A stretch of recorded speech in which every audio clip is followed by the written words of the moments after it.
everyone, and welcome back to What a Barb, a Polin podcast. I'm Obs, and I've got Lecky with me for a very special episode that we're so excited for you all to hear as a little festive treat from us to you. First of all, Lecky, before we get into the excitement of the app, how are you doing? It's almost Christmas. Are you ready? Pretty good, yeah. This is my last day of work, hopefully before the holidays, if all goes to plan. I may not have to work for the next 2 weeks, but I'm on call, so, you know. We've got a prayer circle for you, Lek. Yeah, pray for me. Well, I'll probably be working on podcast stuff, I'm assuming, during that time. Your actual job. Oh, and we should watch The Shop Around the Corner. Oh, yeah, we should do some films. Yes. Let's do that over Christmas. Which is set during the holidays. That'll be good. One of my favorite movies. Me and Lecky have a film club together, which is sometimes more successful than other times.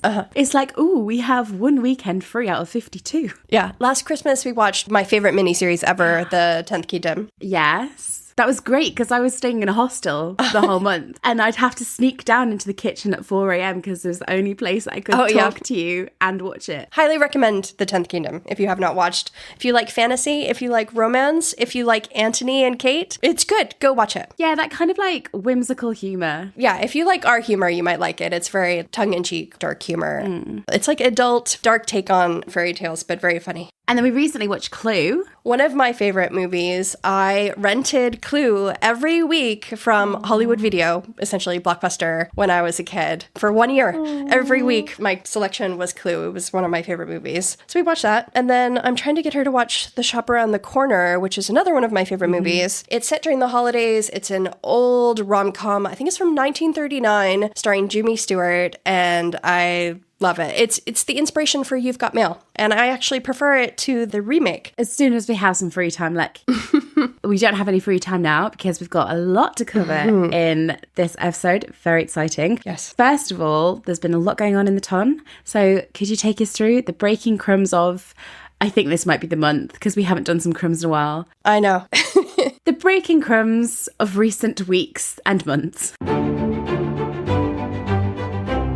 It has been quite a while since we last had a crumb segment on the pod, so we're going to do quite a bit of sweeping up today. Cast and crew are still hard at work on season 4, with filming probably approaching the halfway mark by now. In recent weeks, filming was spotted over at Ranger's house, which, as you will know by now, is the stand-in for the Bridgerton house exterior. Something that was particularly interesting about filming at Ranger's house this time around is that the plants that they were using to dress the set, such as the fake trees and planters they always bring in along with the famous wisteria, are all far more autumnal in tone. So it seems we're swapping pastel spring colors for the burnt oranges of fall, although the ever-purple of the Bridgerton wisteria remains firmly in place. Magical. We've known for a while that season 4 would be at least partially set in autumn instead of the perpetual spring previous seasons have been set in. We'll theorize more another time about what exactly this will mean for the timeline of Benedict and Sophie's story, but I wouldn't be surprised to see at least a small time jump in season 4, even if it's just a few months. My theory is that they have the debut in the spring, as always. That's where the masquerade ball is. And then there's a time jump where we're in the autumn. Yeah. And that's when the rest of the season takes place, because in the books, obviously, there's like a 2-year time gap, and that's a bit too long.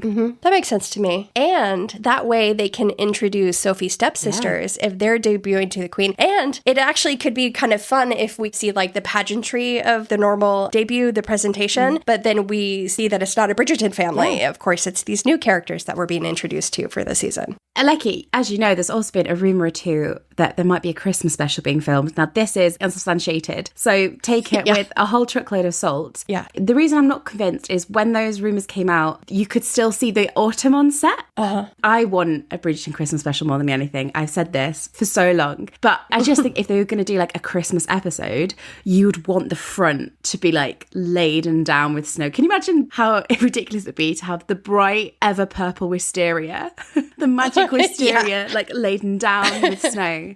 An icicle hanging from it. So I don't know, but I really, really hope that if we are going into late autumn with the show, that they have some sort of Christmas app. It's made for it. Here's an idea that we don't have time for in our introductory crumb segment. I love that we were like, we'll theorize at a later date. And it's like, no, we'll theorize in the next 3 seconds. What if they're just waiting for nature to do its thing and for it to actually snow? And because they're going to be filming into the new year, so they could always go back to Ranger's house when it's like actually snowing and get some natural like shots of it in the snow and just do pickups then. We're having a mild winter though, Lecky. Are you? Yes, we are. I'm so sorry to break it to you. Well, then never mind. I don't know. Although maybe in like January, February. Hold out for snow, guys. Yeah, they're going to be filming probably until what, March, April? Who knows? But also, Eloise, Francesca, and John were spotted on set, so their arrival back to the town may have been filmed, although this is also sadly unconfirmed, except that paparazzi may have captured them on camera outside of Ranger's house. Look, all we know is that there's a season 4. That's as much as we're going with at the moment. Yeren Ha was featured last week in Rush magazine, where she discussed her thoughts on the entertainment industry, her own training, and of course, her upcoming role as Sophie in Bridgerton. Of the latter, Yeren teased a little of what we can expect from season 4, saying, "It is the first time we really see the upper and lower class come together this season. My character is someone who constantly has her guard up. She is always reminded of her place and doesn't dream of more than her station as a maid. However, she is human after all and craves that human-to-human love and connection. And it's not until she meets Benedict that she slowly lets her guard down bit by bit and starts to create space to let love flow in for her." Yeren added, "We still have a little while to go with the shoot, but I'm looking forward to filming the scenes I have yet to shoot with Luke. I think there's still a lot more fun to be had, and I'm excited to share more moments with him on set." Oh, Sophie. Jonathan Bailey has also shared a few season 4 crumbs of his own, telling W magazine that he recently has been filming for the show. He said, "There's such an important relationship with the Bridgerton brothers that has been developed over the series. Season 4 is going to be Luke Thompson and Yeren Ha being absolutely extraordinary, and there's a whole plethora of new characters coming in. It's so nice to come back, and it's about celebrating the romance stories we've had and digging into the ones that are starting." Johnny also revealed his excitement at Antony becoming a father, describing it as an incredible feeling. He said, "I feel that son as mine. I'm happy that Antony has found happiness. New challenges as a father await him, and I'm sure he will talk to his son about his, who he lost very soon. It will be a beautiful territory to explore." Congratulations, Cantony. It's a boy. Interestingly, Johnny expanded on the future challenges for Antony by saying, "Antony and Kate are these two planets that have always been in orbit, and they finally come together. But then what is life beyond their courtship? What's so interesting about Antony and what I so enjoyed in his season 1 arc is his relationship with duty and the power that he wielded over Daphne and his family, the isolation that he felt, and the anger that ensues because of the passing of his father. I always said that you want Antony to smile, and he does with Kate. He's found his soulmate. Now suddenly they're having the time of their life, getting to play games again. They're having a baby, everything they've ever wanted. What's brilliant is to see how there are elements of yourself that you can't grow out of, so maybe we'll see hints of Antony from season 1. I wonder what that means. And how exciting to have another baby boy. And just an extra little Jonathan Bailey crumb, new images from Johnny's upcoming Jurassic World Rebirth have been released, with the movie slated for a July 2nd release date. I had to share this just because I really wanted Beans to make a dinosaur collage. I'm sorry. She was like, that better be the only crumb that's there. Been everything else. Turning to the other half of Cantonese, Simone Ashley confirmed to People magazine that fans will totally see more of Kate and Antony's playful relationship in season 4, and when asked to describe Luke Thompson's upcoming performance, Simone teased that he will be romantic, gorgeous, and brilliant, before continuing, "He's just amazing. I love Luke. He's just the kindest guy. He's always been so welcoming when I was new on the show and just so sweet to me. Just a really wonderful person." And if you're feeling festive, you can catch Simone in The Night Before Christmas in Wonderland, streaming on Prime Video and Hulu in the US and on Sky and Now in the UK. Nicola Coughlan has also been sharing her own Bridgerton crumbs in recent weeks. When reflecting on her return to filming for the show, Nicola said that it's such a juggernaut, that show, but it's so lovely to be part of, and it's much more chill for me this time around because it's Luke Thompson and Yeren Ha's love story, and they're doing amazing, and they're doing all the heavy lifting. So it's quite fun for me to come in and just enjoy myself and chill out. It feels like a real homecoming to do that. Nick also appeared on the Graham Norton show last week, having rushed to the recording directly from the set of Bridgerton. It was so much of a rush, in fact, that she had to travel by motorbike to make it. On the show, Nick reflected on her time as a romantic lead on season 3 and looked toward her upcoming role as a guest companion, Joy, in the Doctor Who Christmas special. Elsewhere in the ton, Jessica Madsen recently spoke to Pink News, reflecting on Cressida's journey in season 3. She described Cressida's behavior as a little questionable, but that she'd like to see her take responsibility for what she did toward the end and really make amends, or just really turn bad, one or the other. Jess also shared that although Cressida herself is not gay, she is happy to see fans of the show embracing the inclusion of queer storylines on the show. Jess said, "As a queer woman, it fills my heart with so much joy to see that there is a hunger for queer romance on the show. I really hope they bring her back and finally redeem her for good, because I feel like she's a really fascinating character, and we will discuss her more in this episode. If she doesn't make it for season 4, I hope she's back for L season. Yeah. In the lead up to Christmas, Shondaland have been treating fans to never-before-seen behind-the-scenes clips from season 3. Recent videos have included insights into the original episode 2 market scene, Champagne Fridays, and very fittingly for this episode, Queen Charlotte's incredible swan wig. Fingers crossed for an extra treat on Christmas Day, which it's going to be a trick or a treat. Place your bets now.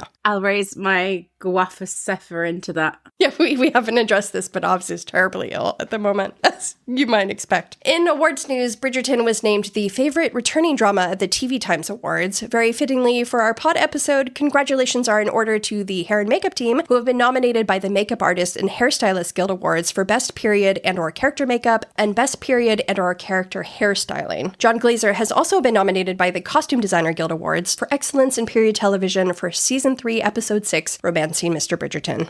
Netflix have updated Bridgerton's For Your Consideration page to include a Season 3 design presentation offering a fascinating insight into the mood boarding, development, and realization of key Season 3 sets, including Colin's apartment. Mm-hmm. And very excitingly, Bridgerton composer Chris Bowers has been shortlisted for an Oscar and nominated for a Golden Globe. Chris has also recently been honored with the Artisan Achievement Award at the 2024 Astra Creative Arts Awards, so congratulations to Chris. Finally, in a bit of merch news, US fans have been delighted by the arrival of 2 new Bridgerton candles, one marking Colin's return home and the other commemorating Penelope's first kiss. We discussed the quote thing. When did we discuss the quote thing? We discussed the quote thing in our episode 3 rewatch. Oh, okay. You know what? Let's just discuss it then. We will share our thoughts then. A month from now, you can hear our thoughts about the candle. And Obbs is delighted that the long-awaited Pop Funkos have finally been released after an excruciating 15-month wait. How do you feel, Obbs? What a bloody long wait. And I'm someone who waited for season 3. Yeah. They haven't arrived yet. Oh. I have been informed that they are out for delivery at some point. Coming soon. What an absolute ordeal that has been, Becky. How long I have waited. 15 months for some Pop Funkos. Yeah. As soon as they arrive, you'll be the first to know. Well, thank you for that bountiful feast, Lecky. Mm-hmm. I was there thinking we hadn't heard that much about season 4, and we've got everything there, so wonderful. However, to turn to today's episode, I don't know why I'm trying to maintain this air of mystery when it's on the episode title, the episode cover, probably in our blurb, in our collages. Just go on the illusion with us here, guys. We are so excited for you all to hear this episode. Lecky, who do we have joining the pod today? We recently had the pleasure of interviewing Erica Ökvist. Just to give you a little bit more context about Erica's role on the show, Erica has been part of the Bridgerton hair and makeup team for 2 seasons now, but she acted as head hair and makeup designer during Bridgerton season 3, for which her team recently was nominated, as we said, for a very well-deserved Makeup and Hairstylist Guild Awards. As the head hair and makeup designer, Erica oversaw the entire team of hair and makeup artists on Bridgerton season 3 and helped come up with the overall creative vision and direction for the season. So we had a lot of fun picking her brain about the style choices that we saw in this season, as well as how challenging it is to manage a production of the scale of Bridgerton. We will discuss our thoughts about the interview more at the end of the episode, but we think you'll really enjoy this one. So without any further ado, let's jump straight on over to the wonderful Erika Ökvist.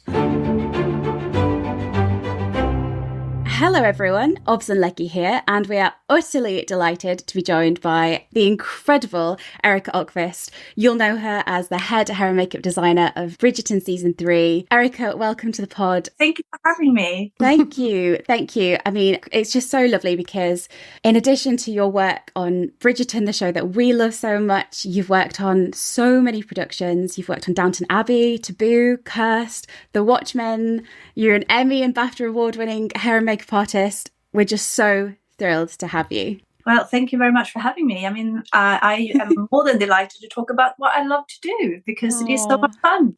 Well, just to give you a little bit of context about our podcast, we began the podcast last year to unite fans from across the world in a really positive celebration of the show. And I'm sure that you're quite familiar with the fans of Bridgerton. They not only love the characters, but there is such an affection for all the incredible world building that goes in. I think what we've been drawn to about the show is how much care and affection and detail goes into set design, the music choices, the costuming, every single aspect, and of course the hair and makeup. So First of all, thank you for helping to create this beautiful, immersive world that we hold so close to our hearts. We've been fascinated by your work for such a long time, and it's just wonderful to speak to you. Well, thank you. I mean, it is exactly what you just said. It's a work of love, really. And, we work on each season for like almost 9 months. So it's like carrying a baby.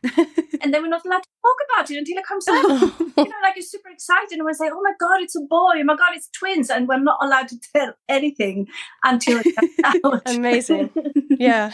I'm always so fascinated also just about how people get into the entertainment industry. And you have a very interesting story about how you began to work in the industry. So could you tell us a little about what inspired you to work in film and TV and how you found your way into the hair and makeup side of things? I mean, it was me stepping on a banana peel, falling straight into the deepest part of the pool, really. I wanted to be a children's book writer, really, but I was also interested in fashion design, but I couldn't really do fashion design because you couldn't get a grant for it.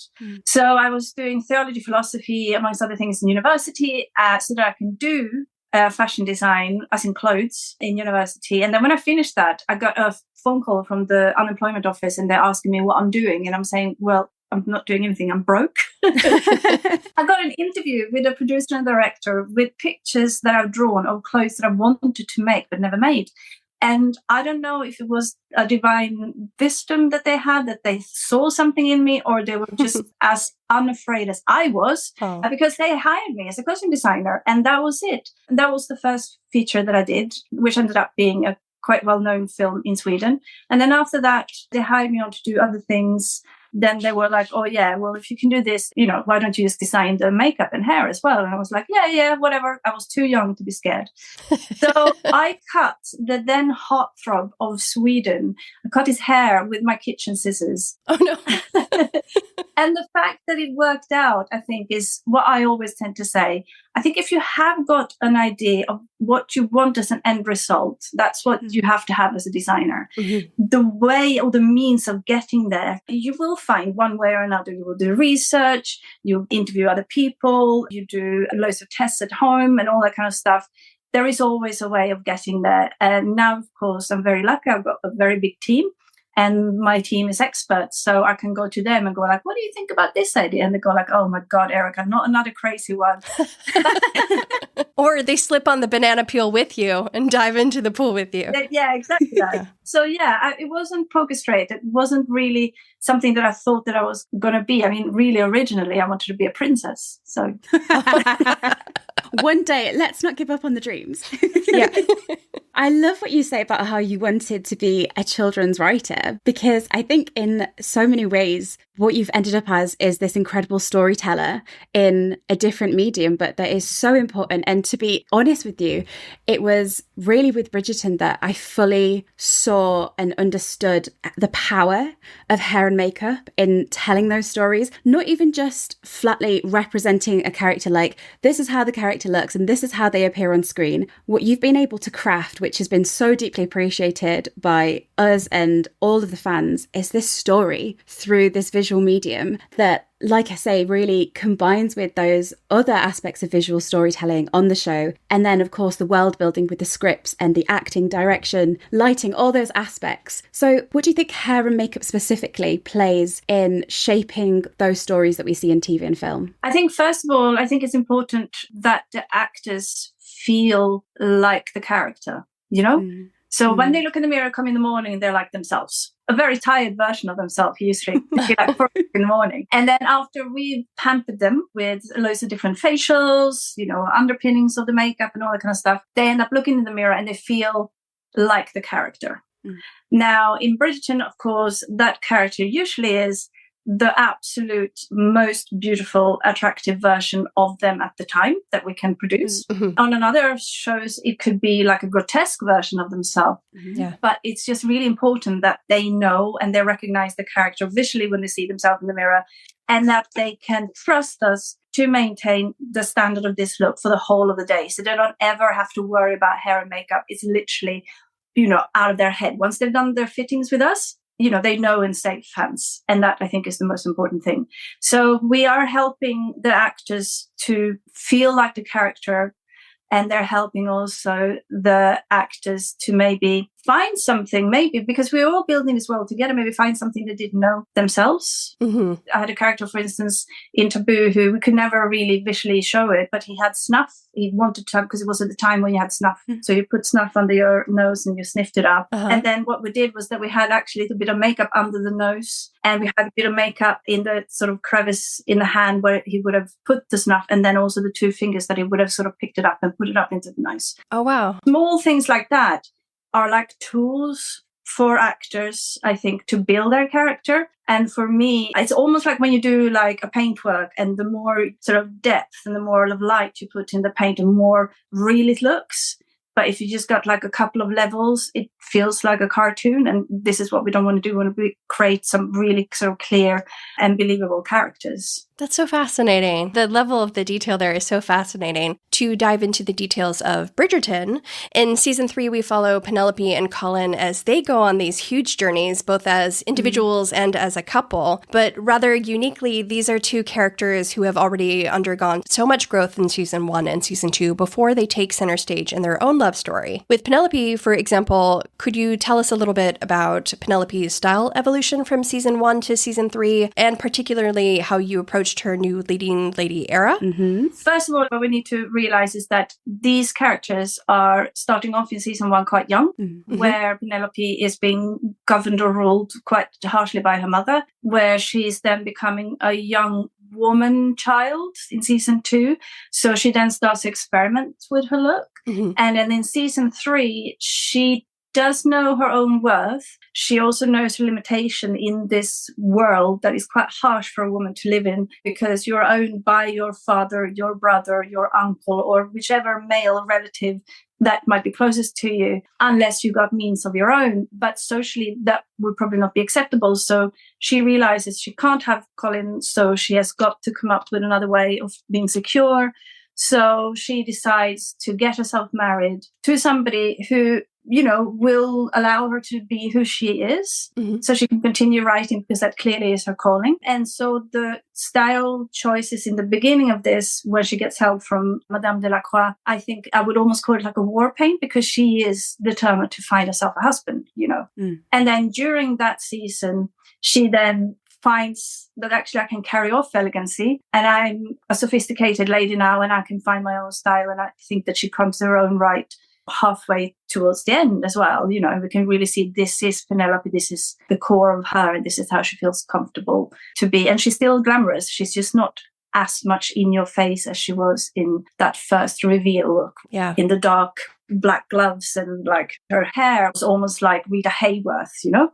Touching on Rita Hayworth, when considering Penelope's hair and makeup journey in season 3, what inspired the movement towards the old Hollywood glamour, and how did you use the script to inform this creative decision? All the seasons has themselves also had a change. So even though we've seen Penelope going from season 1 to season 2, the whole of the cast has also had a change from season 1 to season 2 to season 3. And they will have that to season 4 as well, even though I'm not involved. It's that thing where, you know, their fashion was the last season, and these are the most fashionable people in this country, so they would never be seen with the same look ever. That's why on season 1 and especially season 3, you will not see a single lady with the same makeup and the same hair twice. Like every single time you see them is something new. And I think that that is what is lovely. And then to make a choice of what we can do with a character, you'd have to sort of analyze their features, and also with what's already decided about the character. We know that she thinks that she can't marry Colin, and we know that she's putting out her ace card to try and get herself a husband. So what do you do? How glamorous can we make her? Well, what is more glamorous than the really old Hollywood stars or starlets icons? I mean, they are so beautiful that still to this day, and they're more than 100 years old, a lot of them, we still look upon them as style icons, and we still have people going to the Met Gala inspired by their looks. Of course, we're going to go there. And with somebody's face like Nicola, it really suited her features really well. And therefore was the route that we went down with. She really liked the idea as well. And then once we introduced it to Shondaland and show, you know, our mood boards, They really liked it too. And then we just went full steam ahead. You have to do alterations with all of these looks because, everything, all curls and all waves doesn't suit all faces. And also it's really important, where waves sit in a face to kind of make it more flattering on the neck, to sort of an elongate neck. There's so much that you can do with hair and makeup if you can tailor suit it to this character. Nicola also had a team that had worked with her on season 2. Season 2 was a different hair and makeup artist, but the people working with her on season 3 obviously had seen all of this close up. They were literally doing the makeup next to Nicola, and they were doing Kate's and Edwina's looks. So they were very familiar with the features in her face. And I think you can see that in the effortlessness that they were able to put her makeup and hair to the next level because they knew her characters so well from before. And I think, with makeup, because it's such a small canvas, even if the eyeliner goes 1 millimeter in another degree of an angle, you can totally change her face, or even with the eyebrows, So there's tiny little things that was then refined for Nicola to try and get her to the best that we could have get her with the storyline that she needed to be at this time. Mm-hmm. And in general, Penelope undergoes this fascinating transition as she leaves behind those looks that we'd come so fondly to associate her with, as she swaps those poodle curls, which represented her mother's control, for those infamous kiss curls we see. And Nicola's incredible team, Jessie and Farida, have talked previously about how you created a look DNA for Penelope that informed their approach to styling the character each day. And we just were wondering exactly what purpose the look DNA serves and why it's important for the show. I think every character, a lot of times, let's say, as an example, Downton Abbey. The season I worked on Downton Abbey, everybody literally had kind of the same hairstyle. Would it be daytime or nighttime? And the only thing that we changed, that was like a big change, was that we changed hair ornaments. Obviously, if there was a bowl, there would be a tiara and stuff like that. So it wasn't like a huge, big change. And if you put, I don't know, Lady Mary up against, lit like a silhouette, you knew it was her, And that's really important. It can't be confusing. We've got Bridgerton, which has got much more characters than Downton Abbey. So season 1, and this is obviously, I wasn't involved in season 1, but I can only assume season 1, you had to really establish their looks quite firmly because there were so many people. So, the audience needs to know these are the Featheringtons based on Versace. These are the Bridgertons based on Chanel. And be quite rigid in the undertones of all of their looks so that we can really see and establish and understand the characters, because there's so many of them and they all have got, if you look upon it and break it all down, everybody doesn't have that many scenes, And then in season 2, we were a little bit freer because now we have an audience who absolutely love and adore this cast and the storyline and the world and have bought the world entirely. So then we can stretch the muscles a little bit more and make it slightly more different. And we can afford to elaborate a little bit more with their looks, if that makes sense. But we still are quite held within the realms of what the different characters and the different families looks like. As an example, like you wouldn't blink an eyelid. You all know, like literally from season 1, who the Featheringtons were because of how their hair was and the color and all that kind of stuff. And the same thing with the Bridgertons. Mm-hmm. But now that we get into season 3, the confusion is not there because everybody knows the character. We don't have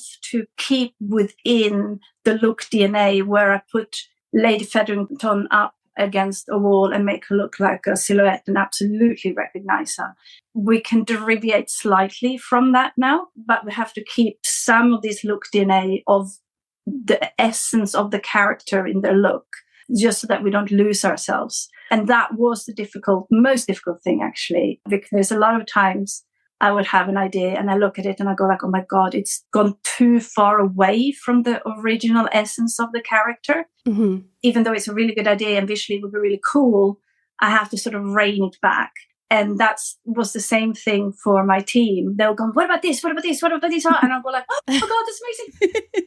But no, we can't do it. I love that because the details that you have brought into the season, those key moments where you had those storytelling details within the hair and makeup design are so powerful. I'm just thinking, for example, what the kiss curls represent. I think that was just such a beautiful, brilliant way to convey Penelope's inner world and her hopes and dreams for the future. The use of highlighter and those eyes at the Innovations Ball when Colin was focused on her, those are beautiful. And then the bold red lip in 308 when she has that huge moment where we're focusing on her voice.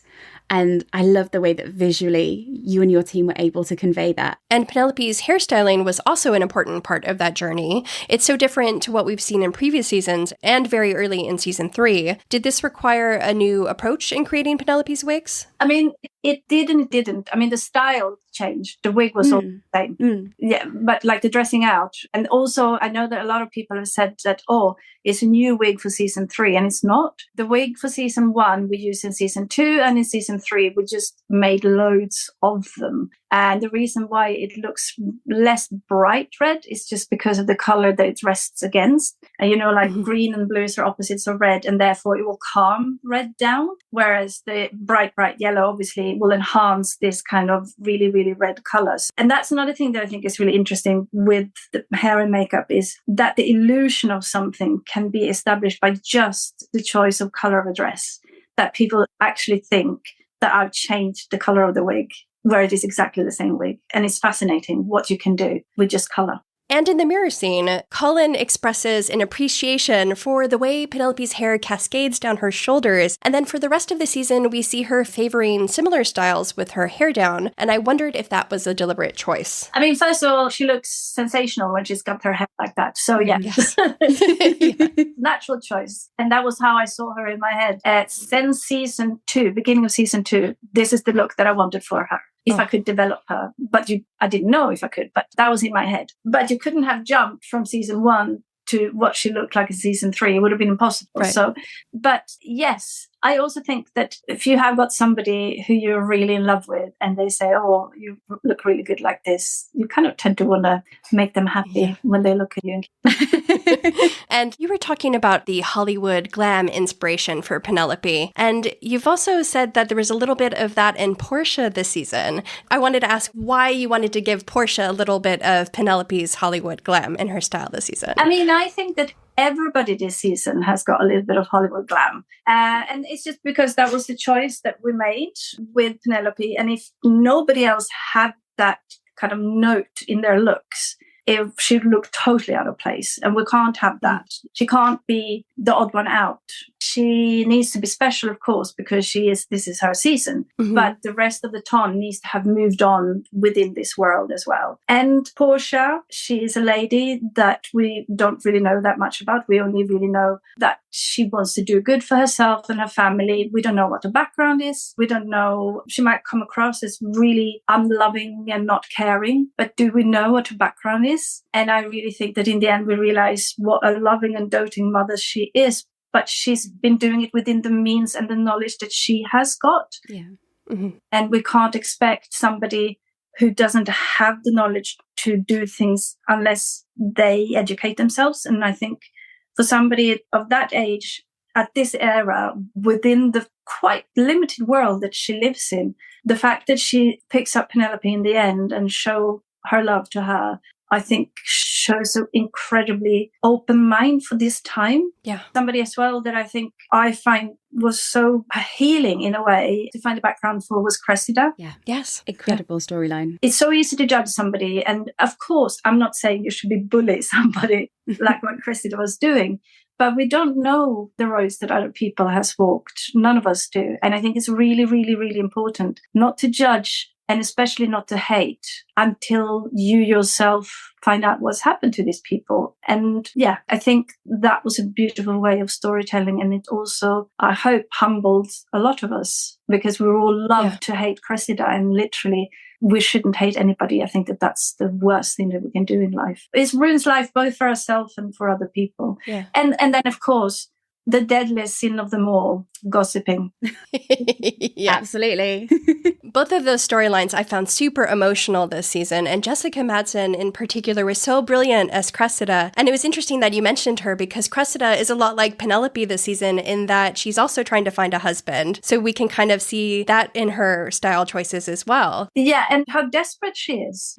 And then, going back to historically what her father could be doing, he could marry her off with that awful old person. And that would be like, can you imagine? You'd have to have sex with him. Yeah. You'd have to bear his children. Yeah. And yes, you turn out into a bitter person. And God knows, I don't think that there was a lot of love left between Portia and her husband. Who knows how they ended up together? So bitterness and resentment of how you've been treated early on in life can really, really reflect how things end up for you and how you're being perceived, because you might hold on to those feelings. And just to turn to Colin, because we adore him so much. And of course, we adore those baby blue costumes and that very neat styling that we saw of him in season 2. But we leave that behind as he returns home with a brand new swagger in tow and a rather fabulous coat that is much loved by the fans, and an even more fabulous hairstyle. I don't know if you're aware of this, but the fans in particular have such an affection for that pirate style and the curls that he comes back with, like he's windswept straight off the boat. And specifically, there's one curl that he always has that has been nicknamed the emotional support curl that tends to just fall perfectly over his forehead. So thank you for that. But how did you approach Colin's styling when he first returns home in the early part of season 3? Well, first of all, I got to mention, when we first saw Colin in his coat on his telephone, my whole team swooned. He turned and it was that heavy fall, at the end of the hem. Perfect. So yeah, we were going like, oh my God, I'm going to have to match it. No. I knew my team would be able to do it. So literally, again, he came back himself, obviously matured. So a male in a mature age lose a little bit of tissue in their face, which makes people more chiseled looking naturally. So he gave that to us for free. And then we just had to spin along with that. And, like in season 2, you can see that he's got a lot of curls in his face, which makes his forehead quite round. Here we tried to, because he's got a perfectly formed square hairline, doesn't he? And just try to enhance that. Obviously, we can't have it totally square because then we look stupid. So we have to break it with the emotional support curl. Yes, thank you. And then he has got what I would call hero eyebrows. So if you look at any kind of comic, like of, for instance, Superman, which I think that he will be amazing.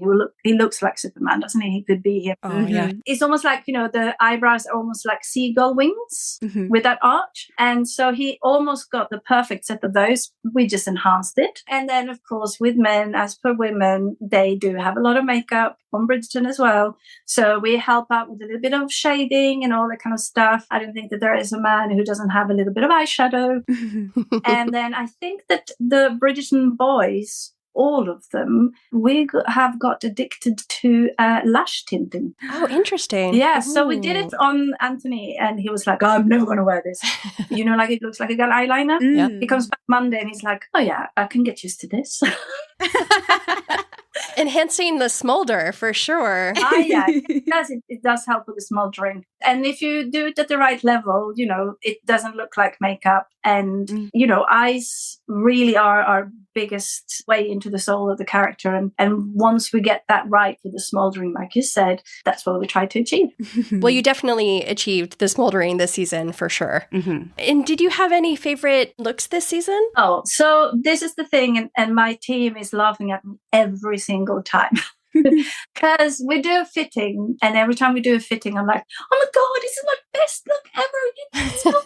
Thank you so much. I love it so much. So every new look is my favorite look. And that's how fickle I am. But I think it's just because my team is so talented. And as a designer, because we've got 100 something cast and also all the supporting artists, because their looks also have to change. The tiny little details, I mean, most of them, I don't remember what was in that scene and that scene, if you see what I mean. So many scenes, like Penelope, I think she's got more than 40 looks or something, Yeah. And so to remember that curl was there and not there, that look, whilst I'm also doing something else, is kind of impossible. So a lot of the really, really detailed work is down to the original makeup and hair artist for the cast, but how we collaborate together, I think, works really well, because if I micromanage too much, which also in a way I feel is almost like a little bit of a form of bullying if you micromanage too much, because it belittles their knowledge. Because the lucky thing that we have here is that we have got loads of different makeup and hair artists, and they all got different styles,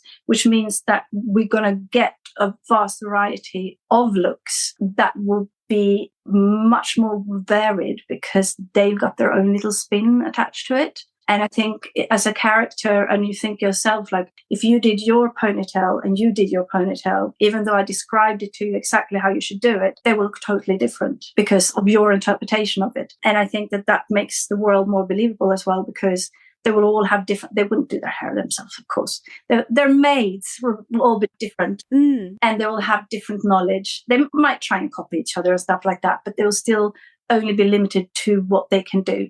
So luckily for the actors, my team is their maids and make them look as good as the maids should have. Question mark is, would I have been able to do all of this? I'm not entirely sure. Not with the things that were readily available for this time. You know, like makeup then was maybe like a soot from a lamp to put on your eyebrows and eyelashes. And that's not going to be any smouldering at all. It might just be a lot of black under your eyes instead. Yeah, we joke that Penelope's maid Ray is just the most incredible makeup artist in the ton.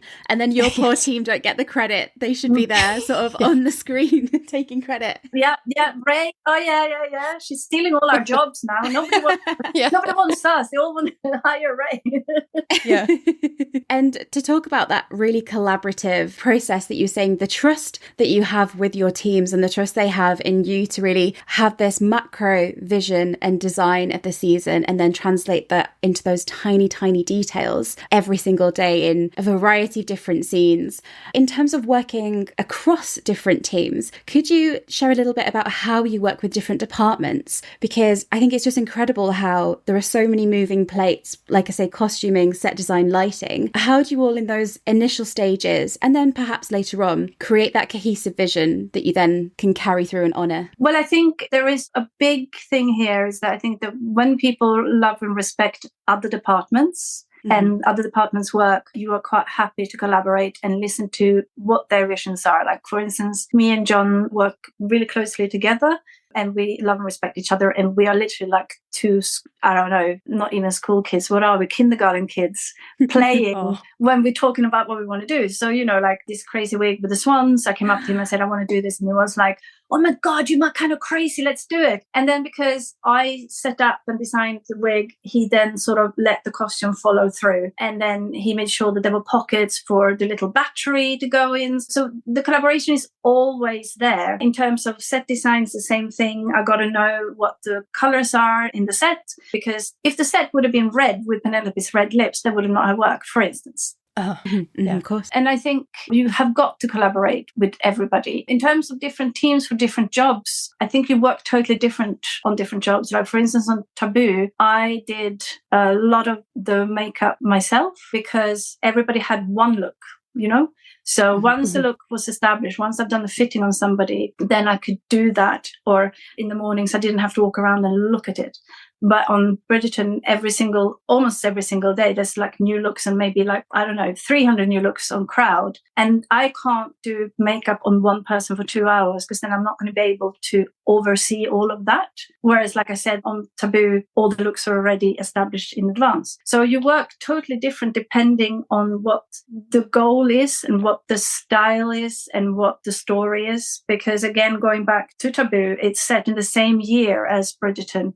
And I had the same research pictures, and boy, oh boy, the difference of how you translate those pictures and what the end result is incredible. But it's very story driven. It's very character driven. There is nothing that you design that you just come up with and go like, oh, this is what this character is going to be. No, you read the story and you read the character and you create a character that works for the story and the character's transitions. And we'd love to dip into a couple of those story moments, as you say, but before we do, the swan wig, the Swan Lake wig, we just have to give. It is, and that is such a gift, I suppose, because it's this like creative playground, but then also it requires just such skilled artistry as well. I mean, the lady who's doing all of the Queen's wigs is incredible. Her attention to detail is phenomenal. I had this wig in my head for a while. In fact, I still have got probably about 100 other ideas for the Queen's wig in my head.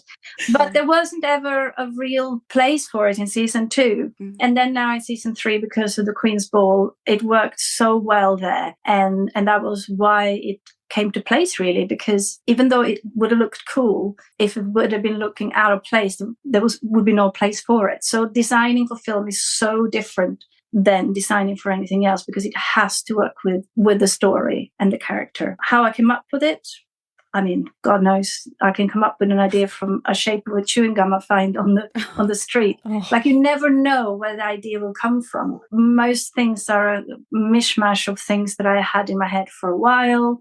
I could have done some tests on something 10 years ago and go like, that's really cool, but doesn't work for this show. And then all of a sudden, I can lift it out now and use it now. So when you're experimenting, which we do a lot, there's a lot of experimenting involved. Some things we not end up using, but maybe on another show or maybe on the next season. So creativeness is that thing where you never really stop learning or stop experimenting. And I think that when you do, you're dead as a designer. When you stop experimenting, that's it, you're dead. I think that's such a beautiful way to move through the world as well, being so open to inspiration from anywhere. Yeah. That just sounds creatively such a wonderful way to see everything. Even if I'm not doing a prosthetic, for instance, and all of a sudden I see something, I go like, that would be really cool to do a character with that thing there. So you always constantly, like, your brain never switch off. I've had like design ideas that actually was used on the Queen that I dreamt. I woke up and I was like, oh yeah, that's the next one. So it doesn't ever really stop. On the podcast, we are currently doing a deep dive of every episode of season 3, and we most recently focused on episode 2, which features Penelope and Colin's first kiss moment. And I was wondering if you could speak a little bit about Penelope's styling and hair in that scene and what you were trying to convey with her kind of softer waves and her soft look there. I mean, she's kind of succumbed to something there. Like, she's not as feisty as she. So she is softer. That big reveal didn't quite work. Things didn't quite work. She tried to flirt. It didn't quite work. She's kind of hiding back a little bit. And I think that that's kind of the thing. Like, she's softer. She's more vulnerable. Yeah. And then, then the things happen that should happen a long time ago. I think it's one of those moments of TV and cinema where everything just perfectly culminates in this magic. The other half of that is, of course, Colin. And I think we've always been so interested in Colin's journey from that swagger as he evolves through season 3, and he grapples so much with expectation and who he truly is. And in the end, he almost trades those windswept curls that covered up the swagger for that slightly more gentlemanly appearance. So could you just speak a little bit about the way that Colin ends up in season 3 after he makes that incredible entrance with that incredible coat and style? The thing with this sort of sea-swept hair is kind of a little bit based on the truth, because if you are in sea water, you'll have sea salt water in your hair, and how that looks, tousled. Like, you look like, like you're a surfer. And so that's kind of where that come from, and he's been abroad, he's been battling with himself and all that kind of stuff. And I think, he's kind of grown up and he's doing his journals. And so he's doing a lot of soul searching and then trying to find himself. I think that he knows he's not the oldest of the brothers. He doesn't have as much responsibility. So he's going like, oh, shall I be the playboy? And we find very quickly that that's not for him at all. He's got to find something that feels worthy of his time. And then he, again, a little bit like Penelope, but later than her. I mean, I think he really loves the writing. And I think that there's almost like a little bit of a rivalry between the two. And I've seen this, on people nowadays when a woman sometimes has got the same job as the man and her career kicks off better than his. There is a problem. Yeah. Because men don't like that for some reason. I don't know why. And I think that was also a genius note by Shondaland and the writers to tackle and deal with, because it's a really, really hard thing. This thing with being a very strong career woman and possibly having a better career than your husband is hard hard, still to this day, and it shouldn't have to be at all. But I think, like with Penelope, he settles within himself and understands, his role and his place, and that, like I always say, you yourself have to be your big woolen coat that keeps the rain and the snow away from you and keeps you warm. And then your partner will be the silk lining that this coat doesn't need. But boy, is it much nicer to wear with this coat. Oh, that is beautiful. And I think that once you realize that with your partner, that it's not their role to be anything else than that silk lining, that little bit of luxury, and you yourself have to take care of yourself, you can pretty much settle in and be happy with what you achieve yourself, because that's the most important thing. And I think that the writers really show that brilliantly on both Penelope and Colin, and I think that that's what we wanted to show as well, that thing where what you do for yourself, and then everything else is a silver lining. Oh, that's beautiful. And we've talked a lot about Penelope and Colin in those details and their journeys, but I think we know that the scale of the production is just incredible, and the scale is there to really immerse us in this world. And I imagine that there are no typical days on a show of that scale like Bridgerton is, but I was wondering if you could share what a day of filming would be like, particularly on a ball, specifically maybe something like the ball that we see in episode 2, that stunning full moon visuals. I just can't comprehend how your team are able to create on such an incredible scale with so many background artists. Oh, the full moon ball was filmed on the hottest bloody day in the history of the bloody world. It was awful. We put on the makeup on the supporting artists and it literally melted away. Normally it will melt away by lunchtime when we do touch up, but this was melted away within 10 minutes. Like nothing stayed. You had like these lovely hairstyles, and then because of perspiration, they all went like flat. So added on to trying to sort of create this beauty was that, and that we filmed to way past midnight, and it was still no relief in this heat. It was awful, but the actors managed to look happy and beautiful and lovely anyway, because my team is so talented. But it starts very early on, very many hours before we start shooting. It could be 3 hours, sometimes 4 hours before we start shooting, that the crowd team comes in and starts doing hair and makeup, and also with the artists as well, because there's so many of them on the ball that maybe makeup artists will have 2 or 3 actors. Let's say a woman takes 2 hours, then they will probably also have a man.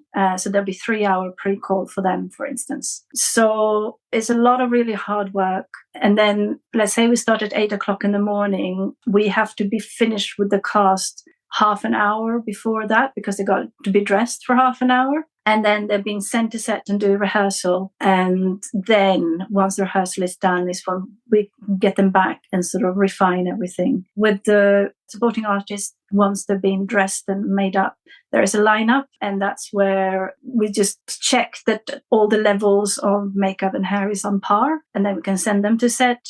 The maintenance of everybody is incredible. We do a lot of checks before checks. I don't know if you know what checks is, which is like final checks just before they're going to turn over. The makeup artist goes in and powder whatever they need to do. But pre-checks is something that you do whilst maybe the camera is doing a new setup or wherever, because it's not going to be done by just a final check. So we maybe need 10 to 15 minutes to sort something out. And so there's a lot of work to make people look as flawlessly beautiful as they are. But it's so much fun and everybody loves it. My team is just absolutely amazing. But before there is a turnover, because I walk around and look at everything, I usually do. If it's a 3-hour pre-call, I could have done 10,000 steps to go and look at everybody whilst they're, creating. And even though, like, for instance, on the crowd, the same person doesn't normally do the same person in hair and makeup, because the system doesn't allow it. So even though we got pictures and all of that, sometimes it could be like a dispute of how high the bun should be and stuff like that. I've got a very good visual memory. I will go and I say, no, the ponytail needs to be higher, or whatever it is. Amazing. And so that's pretty much what we're doing constantly. And then once everything's been presented to set, I know that my team is going to, maintain this beautifully. They're starting turning over. I will be there. Once that's done, then me and some people would then go back to the trailers and then continue with the next look, because there's always millions and millions of looks next. And also new actors that we have to fit that we haven't fitted. And we like to, with a woman, we might want to fit them for 2 to 3 times to just make sure we get the style totally right. And the man hopefully would only take 1 fitting. But if they need to have a wig or whatever like that, then, we need so much more time. So even though they're filming on something, we are preparing for something new that should happen tomorrow or a couple of days even ahead. Penelope had 7 wigs. So there was always 7 looks on the go. And then we have to sort of keep some wigs back because of continuity, because we can't undress a wig and try and dress it again because they're so intricate that we lose the continuity there. So yeah, it was hard work, but fun work. Wow. And how many people did you have in your team for the season? In the beginning, it always feels that it's never enough. But once you're up and running, my team is so talented and so quick at what they do that actually it works beautifully. I don't remember exact numbers, but I think also the fact that they did season 2 as well really helps in troubleshooting. Yeah. And also with skin, because every single day you got an actor in, his or her skin will be different. They could be really tired, they could be really dehydrated, they could have had to go to an Emmy Award and been drinking champagne.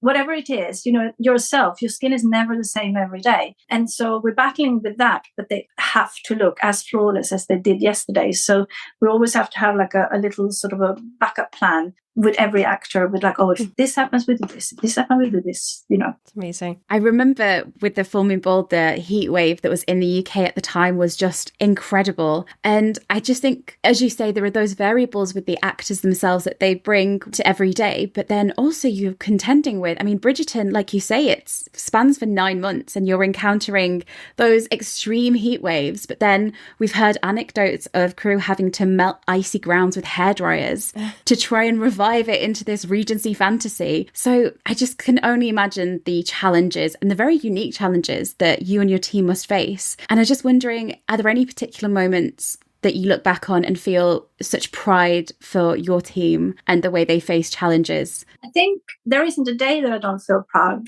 of them, because they're warriors, getting up at the time that they do and lasting the whole day, and then withholding this sort of attention to detail. They never slag off. They never forget, not for 1 second, to go in and make sure that their character looks absolutely perfect. But there are times where you can really feel how professional they are. Like, for instance, we've got, I think that it sounds quite simple, but it's not. On season 2, there was that scene where Anthony was going to get married, and I think we shot it for 2 or 3 days in this church, and everybody's look had been established, and they all looked beautiful and lovely and romantic and fantastical and all that kind of stuff, and it looked gorgeous. And then the continuation of that scene obviously happens outside in the Queen Palace. Yeah. And that was shot on a totally different location, and I'd never been, and I didn't know, and I couldn't really imagine either, that the whole exterior was like white stone. Yeah. And then as the cars come out, the sun comes up from the top, reflecting this pure white into their faces. And every single person who'd looked beautiful in the church looked totally washed up and tired and dowdy, where they're absolutely not, but it was the light that did it.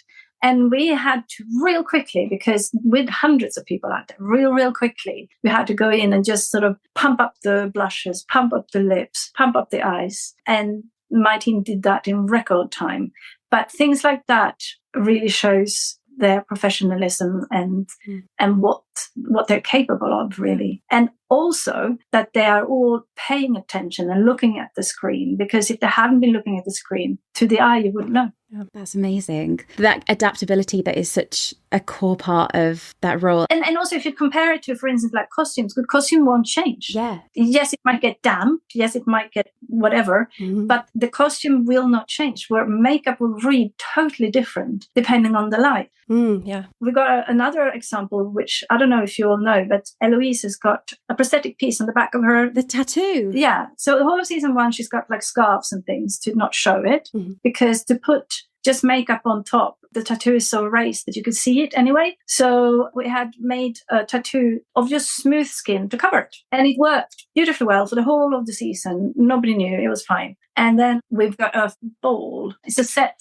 that is mainly dark green. Yeah. Green is the opposite of pink and red, which normally in people's skin doesn't matter what skin tone color you are. It's 60% red, even though it's translucent. So it doesn't perceive like that, but it's quite a red thing, all skin. And no matter how much pink and red we ended up putting on the piece, it still looked ashy. And I just said, please, this is what happened. Can we try and not feature it as much as we normally do? And I stupidly should have foreseen that, but I didn't think about it because it'd been working beautifully the whole of the season before that. It's amazing how you come up with solutions to those very, very hard challenges. And I was interested to know that it was a prosthetic. I didn't know that. I thought it was covered with makeup. So that's really intriguing. Yeah, I mean, most of our job is problem solving. Yeah. Mm-hmm. It's like, what do we do if somebody sweats so much? Or what do we do if somebody, I don't know, has got a cold and sneezes constantly? What do we do? There is so many small little things that can make it difficult for us to sort of do our jobs. I think where every location we go and everything, we try and kind of go like,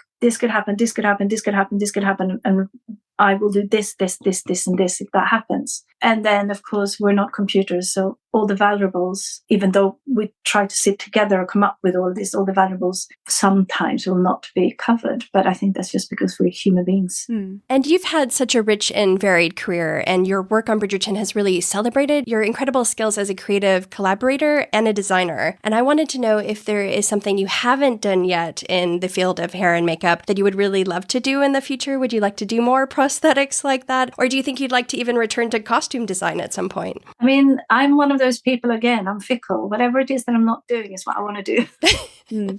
I would love to do like a historical fantasy, maybe Asian based, with some beasts. Oh, yeah. Interesting. We can have the beauty, we can have the grotesque, we can have the prosthetic, we can have the dirt, we can have opulence. But ultimately, at the end of the day, the most important thing for me is the story. And I think that if you feel that you can give something to the story, then that will be the job that I will want to do next. I'm so lucky that I got an agent, because before I had her, I never asked how much will I get paid, because as soon as I got a job offer and I liked the script, I was like, okay, yeah, I'll do it. I never asked for how much money I was going to get. And they're like, no, wait. They're like, yeah, no, we're going to do a deal for you, Erica. But, it is that thing, you do it out of love. So you don't even think. And every time where I get a job offer and I go like, oh, I wonder how much that's paying me, then I know I should probably not do it. Yeah, because you'll feel that instant love. Yeah. One final question. Thank you for being so generous with your time and insights. But when you're talking about those early moments before you had an agent navigating the industry,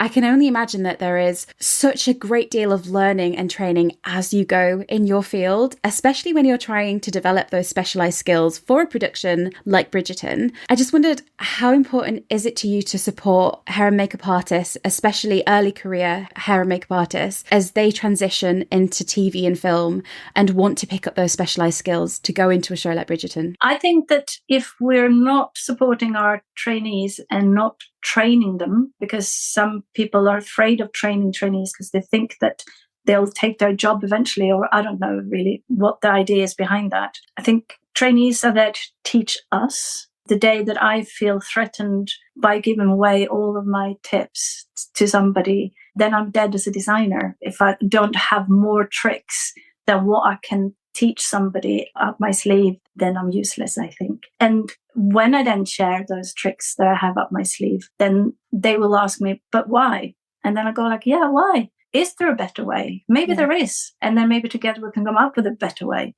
So the young ones are there to teach us as much as we are there to teach them. And it's a mutual collaboration. And I really think, of course, that I prefer to teach somebody something than having them cleaning my brushes. Yeah. And you've spoken so much about how deep your love is for your art. And I think how beautiful it must be to then share that with the creatives around you and be inspired by their approach and their artistry. Well, I think that you're only as strong as your team. And I prefer that everybody at my team is better than me on something. So if there is a textured hair barber, that barber will be better than me. Please come and work with me. Do you know what I mean? Like, and then the strength in the team is there as well then. And then that also means that everybody can learn from each other. So if I got one of the best on Bridgerton, I got one of the best hair dye artists, and she will then dye people's hair, but also dye wigs.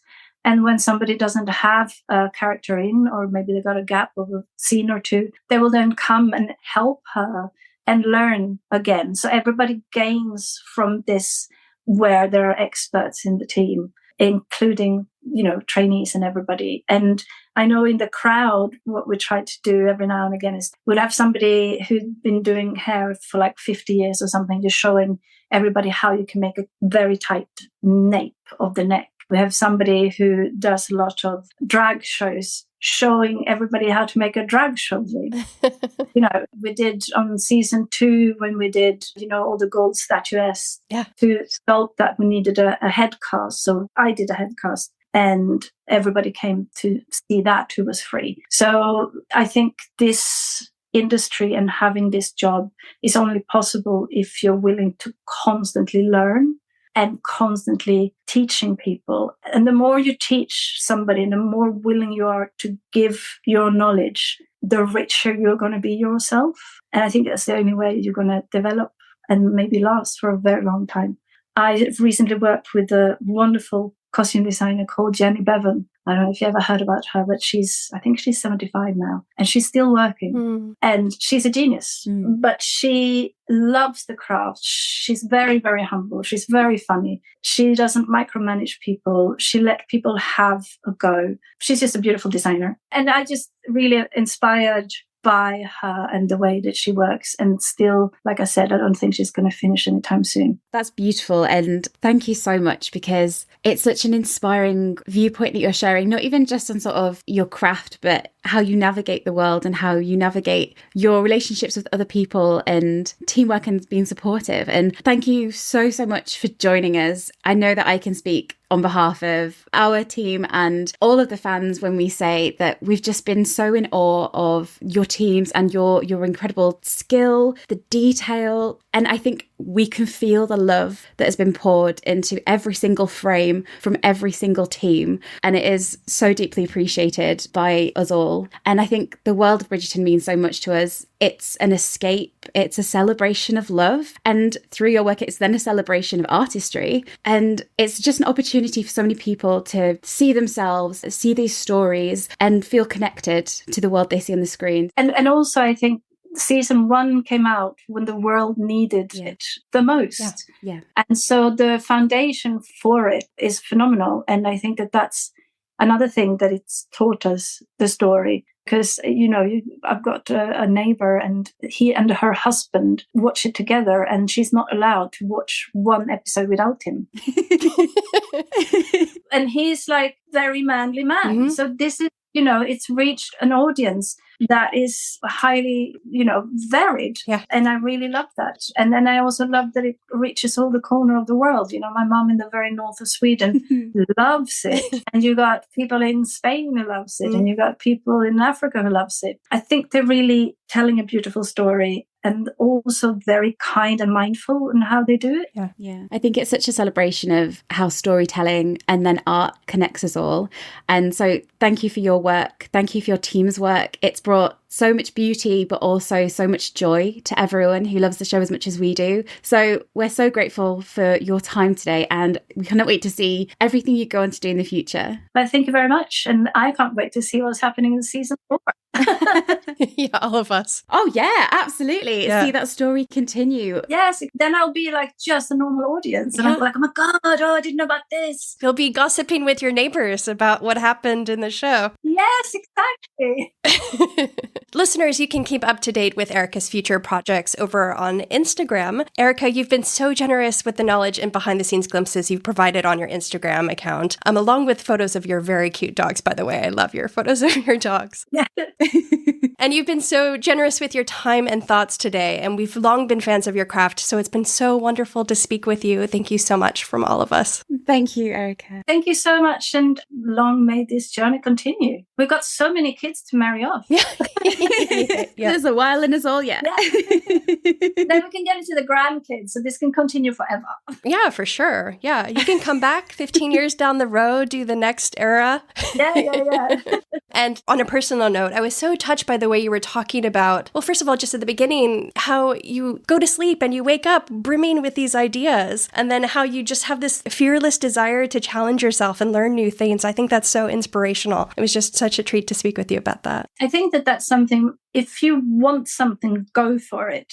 Yeah. And there is no normal way of getting there. The way that you get there is your way. Yeah. And then the other thing that I always get this question now that we're getting to Halloween, people are asking me, oh, so what is your best sort of thing if you want to be like one of the Bridgerton girls for Halloween? And I always go like, well, if you hold your head up high, proud of yourself, then you're in the Bridgerton look.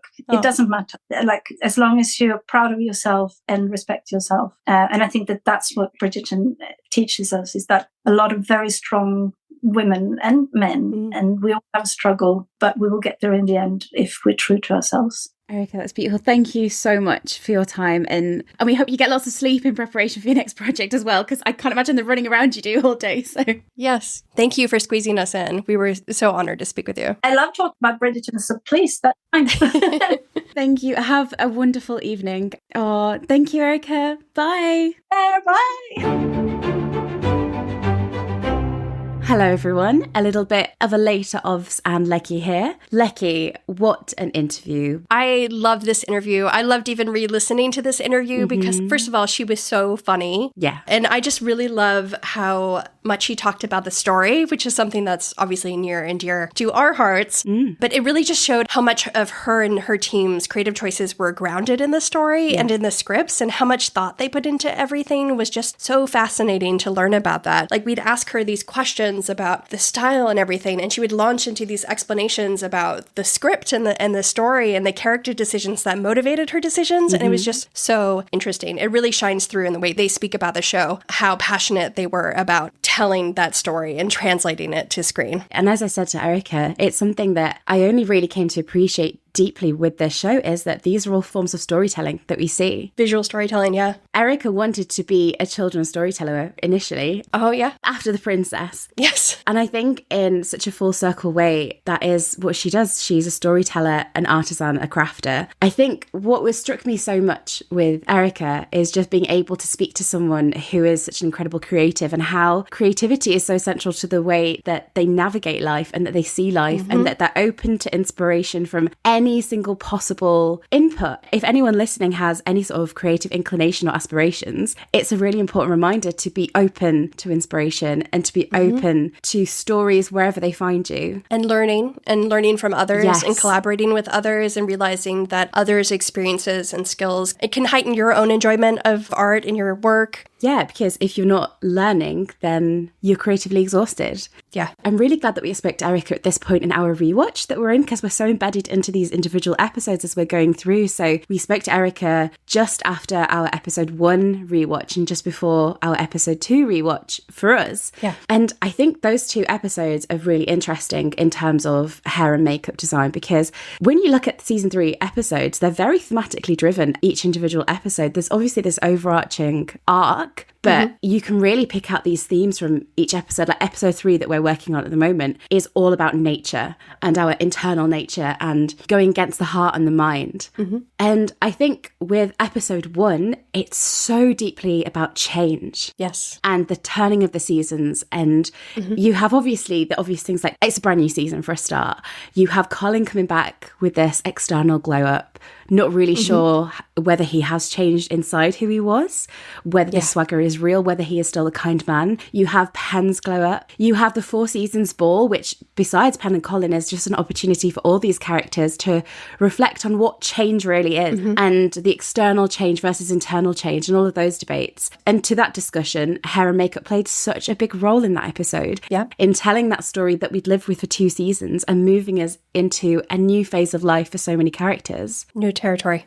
Yeah. And then speaking of phases, you've got episode 2 with the full moon ball, which I think that episode is so much about the past and histories, but revelation and vulnerability. Illuminating new things too. Exactly. And then, of course, beyond the main love story in episode 2, you just have the scale of the thing. Yeah. There are so many sets, there are so many scenes. I mean, it took us 2 episodes to just get through the pollen of it all. And if you think about all the work that has gone into those worlds, for example, the full moon ball, how thematically driven that was, and how hair and makeup had to work to tell that story, alongside all the external challenges that the actual shoot provided. We also focus a lot on Polin on the podcast. No Do we? Surprise.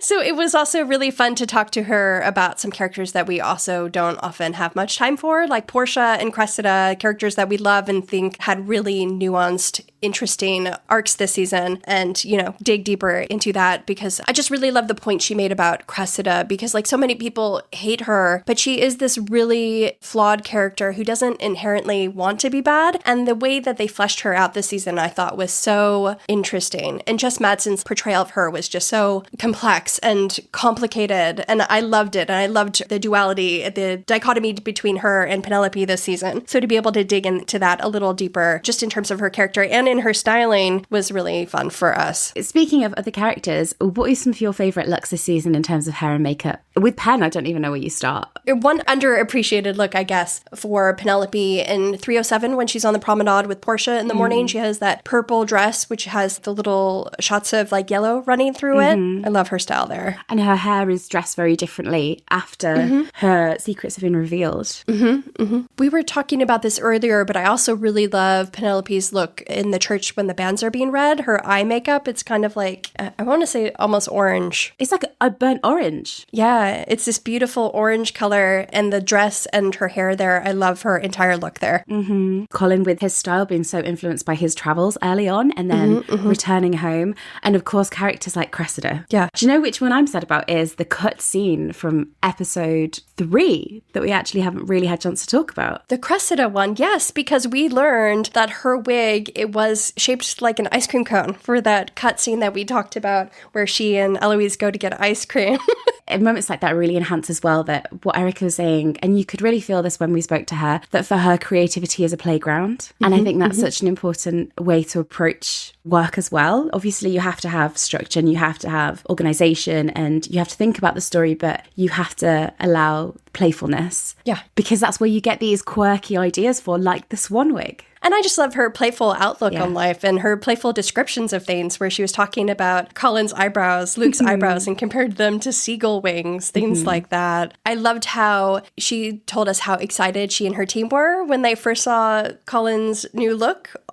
Kind of like Nicola told us she felt the same when she first saw pictures of Luke's new look for this season. Which is hilarious because that's the exact reaction that the fandom had. So I really appreciate that this coat just completely leveled everyone. Unifying. Yeah.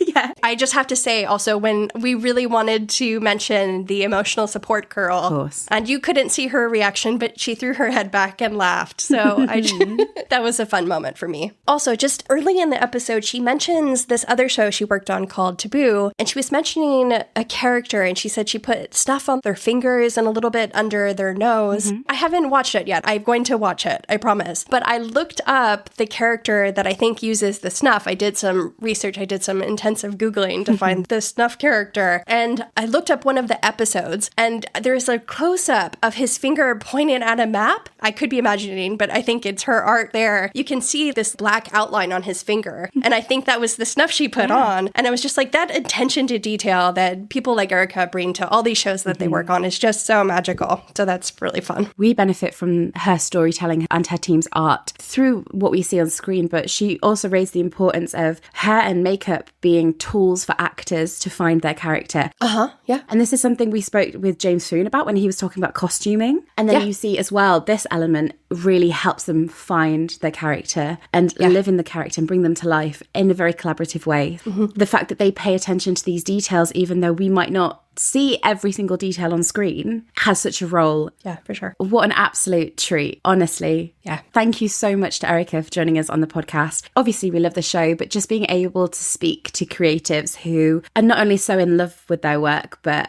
absolutely leading the way in terms of artistry and storytelling in film and TV. So amazing. We can't thank Erika enough for spending her time with us, and we hope you all enjoyed as much as we did. Lecky, where can everyone keep up to date with Erika and all her upcoming projects? She's so enthusiastic about sharing her own processes, so I think her Instagram is full of all sorts of updates, all sorts of behind the scenes. Yeah, you can find her Instagram at Erika_Okvist_makeup_designer. We will include a link in our show notes just to take you there easily. Please check it out. She shares and reshares some great stuff. And Lecky, that's us pretty much done for the whole year. Yes, this is what, episode 62? I don't know. I've lost track. Well, then we have all the weekly crumbs as well. So at a point, we're just going with it. But what an incredible year. I know we reflected on it in our recent episode, but now we are truly at the end.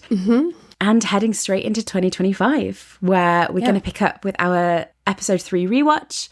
We've got all the other rewatches to come, maybe even some season 4 crumbs along the way. Much to look forward to. Yeah. Thank you to everyone who's listened this year. We hope you have a very happy Christmas. Godspeed regarding whatever we get or don't get. Enjoy any crumbs, no matter how big or small, that we may or may not receive. And any holiday that may come your way. And we will see you in the new year. But until then, Lecky, where can everyone find us? You can find us at WhatABarbPod on Instagram and TikTok. And if you like listening to your podcast, we are available on all podcast platforms. But if you prefer to watch our podcast along with beautiful collages, you can find us on YouTube. And if you'd like to support the pod, you can join us over on Patreon at patreon.com/whatabarbpod, where we'll have episode discussions. We have an outfit game that we're a little behind, but we're ramping up right now. And all sorts of little extra content with the pod. But then all that's left to say, Beans, our lovely Beans, who may be whipping up something special for the holidays over on Patreon as well. She better be whipping up some collages.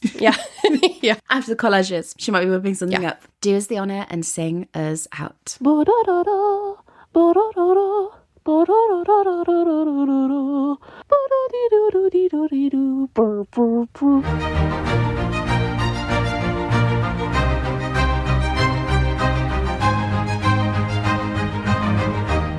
Das violin. Do do do do.